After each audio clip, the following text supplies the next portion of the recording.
Guys അപ്പൊ നമ്മൾ മുറ്റത്തെ പറമ്പിൽ അല്ല സോറി മുറ്റത്ത് നിന്ന് മാവിൽ നിന്ന് മാങ്ങ പറിച്ച് അടിച്ച് തിന്നാൻ പോവാണ്. കല്ലിലടിച്ചു. യെസ്, കല്ലിലടിച്ചു. നമ്മുടെ മാങ്ങ ഇതിങ്ങനെ പറിച്ചെടുക്കണം. കിട്ടി ഗൈസ്, കിട്ടി.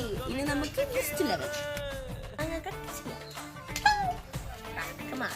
അപ്പൊ നമ്മൾ പറിച്ച മാങ്ങ അരിഞ്ഞരിഞ്ഞ് മുളക് തേച്ച് വെച്ചേക്കാണ് ഗൈസ്. അപ്പോ ഈ മാങ്ങ ഇനി നമ്മൾ ഈ തോരത്തിലോട്ട് വെക്കുന്നു. ഇനി കുറച്ച് 2-3 ഇഞ്ചിയും കൂടി ഇട്ടേക്കാം. ഇഞ്ചിയോ? എന്നായിരുന്നു സാധനം? സവോള. ചെറിയ ഉള്ളി.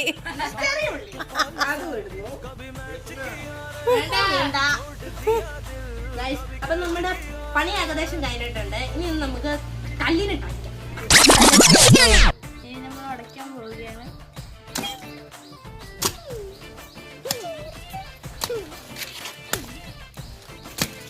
ഗൈസ് ആ കട്ട് പോരാൻ പോകും.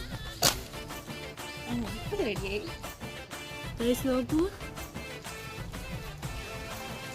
പെർഫെക്റ്റ്.